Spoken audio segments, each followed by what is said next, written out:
Ginoong Tomba, expired na yata to kasi yung lasa. Ang sama. Talaga? Muntik na ako dun ah. Oh, ganun ba? Naku, hindi ko alam. Imposible. Dapat walang lasa o amoy yung ginamit kong pampurga. Pasensya na kayo. Hindi ko talaga alam na expired na pala yung juice. Mamatay man. Okay lang yun, huwag ka na mag-alala. Eh kayo, Ginoong Tomba, ayos lang ba ang tiyan nyo? Oo. Okay pa naman ako. Sa amin kasi, halos lahat ng uri ng halamang bundok nasubukan ko ng tikman. Kaya alam ko na ang lasa ng hindi dapat kainin. Ganun ba? Ang galing mo pala. Buti na lang. Malas naman. Itong batang gubat na tupad na tsempuan ko.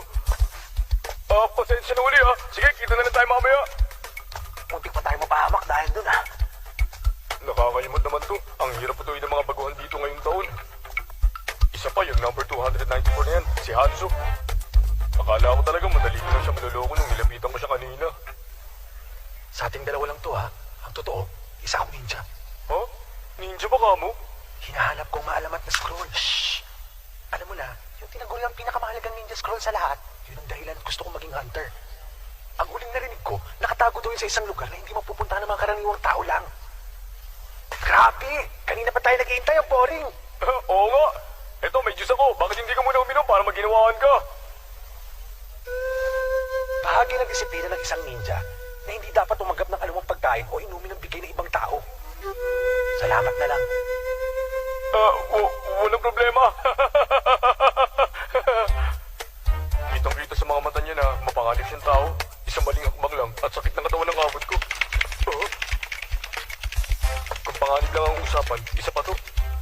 Buwang lang ang magkakamaling lumapit kay number 301. Sa itsura pa lang, alam ko nang wala akong mapapanang maganda. At syempre, ang pinakakinaiinisan ko sa lahat, ang number 187 na si Nicholas. Kumusta? Hindi ka naman nahirapan makaabot dito? Hindi naman. Nasunod naman na lahat ng pinlano ayon sa data ko. Gamit ang niligong kong data mula sa mga nakaraang exam, madali kong nalaman na dito ang exams ngayong taon. Actually, sa sobrang dali nga, naboard talaga ako ng bongga. Talaga? Naku, kawawa ka naman pala. Ako nga pala si Tomba. Gusto mo? Mr. Tomba? Nakita ko na. 35 times ka na palang sumubok mag-exam. In fairness, record yun ang pinakamadaming ulit. At hindi lang yon. Ikaw din ang may hawak na record ng pinakamahabang consecutive na appearances. Wow, ikaw na. Oo ganun talaga. Eto, Juice, mukhang nakakahuwi yung ginagawa mo eh. At, unfortunately, kahit super veterano ka na, hindi ka pa rin makapasa-pasa sa Hunter exam. Pero why? I think dahil masyado kang busy sa isa mong inatupag. Oo? Tama ba, Mr. Tagatumba ng mga baguhan? Ano? Relax. Hindi ko isa-share na laman kung sikreto mo sa iba. Kaya don't worry, malaya ka pa rin maghanap ng ibang pupunteriyahin. Ciao!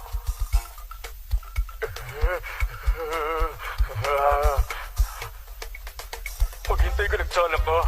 Darating ang tamang oras at masusuklian ko rin ang ginawa mo. Hoy, Ginoong Tomba! Oh, Meron pa po kayong juice? Pahingi pa po. Siguro ka ba lang to pero nauuhaw pa kasi ako eh. sige ba? Bakit ganun? Kanina pa niya nainom yung juice ko pero bakit parang walang epekto yung gamot sa kanya? Paano nangyari yun?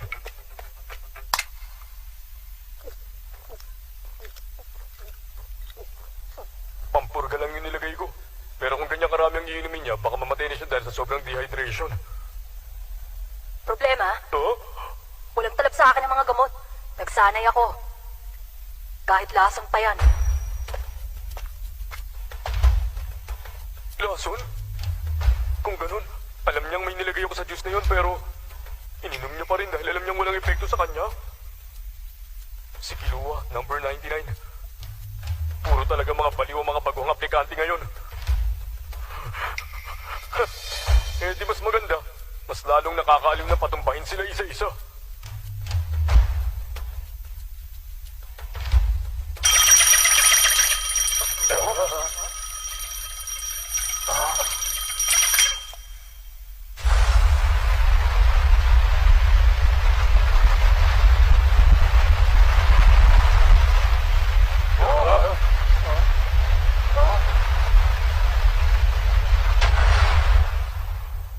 Maraming salamat sa inyong paghihintay. Dito na nagtatapos ang oras na nakatakda handa para sa paghintay ng iba pang aplikanteng maaaring dumating. At ngayon, kumanda kayo at magsisimula na ang Hunter Exams.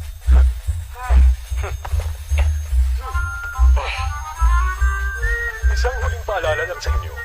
Kung kayo'y nagkukulang sa abilidad o swerte, malaki ang posibilidad na magtamo kayo ng malubhang mga pinsala sa katawan. At hindi rin malayong mangyari na kayo ay mamatay.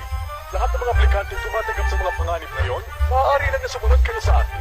Lahat ng hindi sumasangayon, pwede na kayong umalis gamit ang elevator na pinanggalingan ninyo.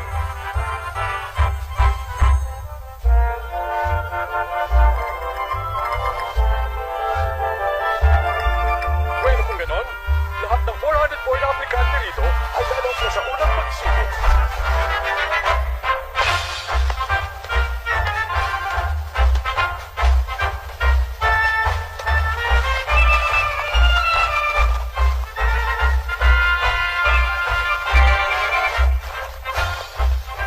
Mukhang wala kahit isang aplikante ang gustong umatras. Napatigil na sana ang buhay natin.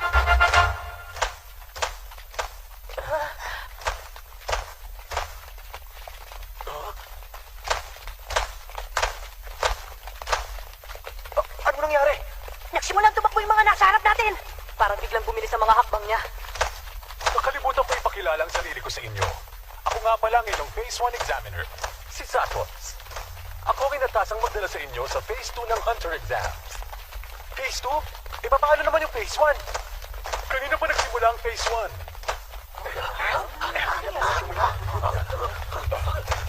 Kailangan nyo lang mga kung masundan hanggang makarating tayo sa Phase 2 ng exams. Yun ang pagsubok para sa Phase 1. Susundan ka namin? Yun ang bang kailangan gawin?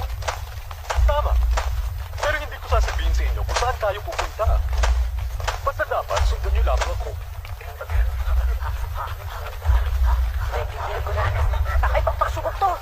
Mukhang patagalan ng stamina masusubukan sa atin dito. Okay lang yan sa akin. Hindi ako papahuli sa takbuhan ito. Pero pagtagal, magbubunga din ito ng mental stress dahil hindi namin alam kung gaano kalayo ang kailangan takbuhin. Sinusubukan din dito ang lakas ng isipan at ng katawan. Nagsimula na ang unang pagsubok ng Hunter Exams. Sino sa kakaibang grupong ito ang tatagal? Isa na ang natanggal bago pa ito nagsimula. At sa ngayon, ang bilang ng mga kandidato sa pagiging Hunter ay 404.